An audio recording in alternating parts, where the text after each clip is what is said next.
Et je laisse la parole à Adèle Rosner pour cette chronique. Bonjour François-Xavier. Bonjour Nickel. Adèle Rosner. Merci d'être avec nous encore. Donc vous êtes, cette chronique est en partenariat, je le rappelle, avec SOS Chrétiens d'Orient.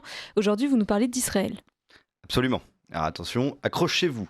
Donc en effet, une ligne rouge a été franchie avant-hier, je ne sais pas si vous avez suivi.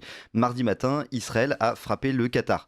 Alors pas seulement un groupe armé, pas un camp d'entraînement caché dans les collines, non, une villa en plein cœur de Doha. Un lieu de réunion de l'aile politique du Hamas où se discutaient, selon toutes les sources diplomatiques, les dernières propositions de cessez-le-feu. Et ce n'est pas un hasard.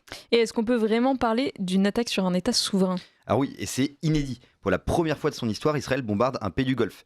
Pas un État frontalier, pas une zone grise comme la Syrie, non, le Qatar. Un État partenaire de l'Occident, hôte de base américaine, acteur clé des médiations dans la région. Et ce n'est pas une frappe accidentelle, c'est une opération planifiée, ciblée et revendiquée. Israël ne s'en cache même plus. Le Premier ministre Benjamin Netanyahou l'a dit explicitement, il n'a aucune intention de négocier la libération des otages. Et la voie diplomatique est caduque. Message reçu, l'armée israélienne a rayé de la carte une salle de négociation, la guerre a changé de visage. Depuis le début de l'opération Épée de fer 2, à l'automne 2023, les frappes israéliennes hors du territoire de Gaza se sont multipliées. Syrie, Liban, Yémen et désormais le Qatar. L'objectif affiché est clair, démanteler les réseaux du Hamas partout où ils se trouvent, et ce, même dans des capitales alliées. Les conséquences sont redoutables. À Doha, on déplore plus de 30 morts, dont plusieurs membres de la direction politique du Hamas, ainsi que des civils, des enfants et des employés d'origines étrangères.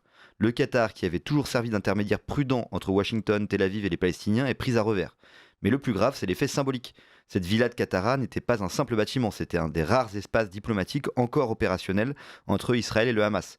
On y préparait un éventuel échange de prisonniers, une pause dans les bombardements à Gaza et peut-être même une transition post-conflit. Tout cela vient d'être pulvérisé au propre comme au figuré.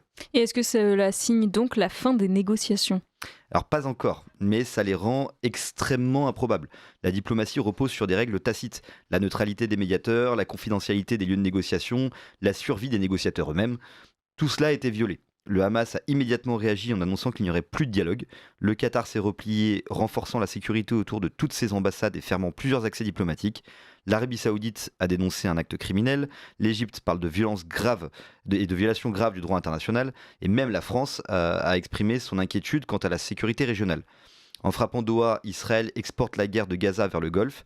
Et il faut bien voir ce que ça signifie. Une guerre qui n'est plus confinée au territoire palestinien, mais qui devient une guerre contre l'idée même de solutions négociées. L'objectif n'est plus simplement militaire, c'est une stratégie d'anéantissement politique.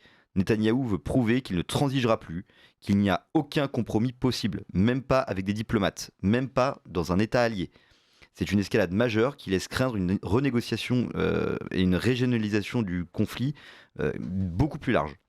Mais cette démonstration de force est aussi un aveu de faiblesse. En réalité, Israël peine à atteindre des objectifs sur le terrain. À Gaza, l'armée piétine dans les ruines. En Cisjordanie, les violences se multiplient sans fin. Les fronts se dispersent, l'opinion se fracture, la diplomatie américaine est sur la sellette et surtout, les otages ne sont toujours pas libérés. Alors, pour masquer l'enlisement, on frappe loin, spectaculaire, disruptif, mais risqué.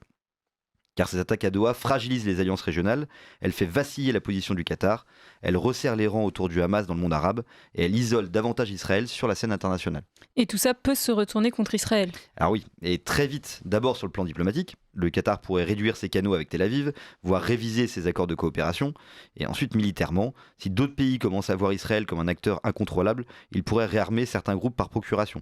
Et enfin politiquement, les États-Unis eux-mêmes sont gênés. Donald Trump a dit qu'il n'était pas du tout à l'aise avec ces frappes, même s'il en était informé en avance. En vérité, l'attaque de mardi est un tournant. Israël a choisi de brûler les ponts de négociation, de neutraliser la diplomatie pour affirmer sa force seule. Mais à quel prix ?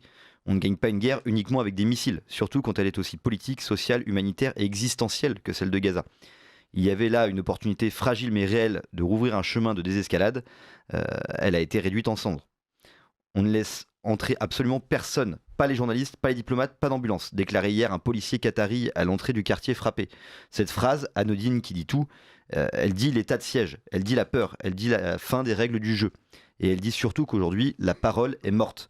Il faudra beaucoup plus que des bombes pour reconstruire une paix qui désormais n'a plus ni lieu, ni voix, ni interlocuteur. Et comme le disait le grand André Malraux, la guerre c'est la vérité quand on ment, la paix c'est le mensonge quand on dit vrai. Et comme il me reste 15 secondes, je tiens à dire que, vous savez, ces attaques contre Doha m'ont absolument indigné, comme je pense tous les observateurs internationaux, quels qu'ils soient, qu'ils aient été soutiens ou pas de l'État d'Israël dans cette guerre contre Gaza. Mais en fait, c'est facile de s'indigner de ce qui se passe sur les rives de la Méditerranée, mais il faudrait aussi s'indigner de ce qui se passe dans nos propres pays. Et c'est pour ça que je tiens à rappeler que hier, dans les rues de Paris, des femmes se faisaient traîner par les cheveux, les femmes de Némésis, nos amis de Némésis, se faisaient traîner par les cheveux par l'extrême gauche radicale, et ou même on peut dire la gauche, parce que la gauche, en fait, le socialisme est le printemps du goulag.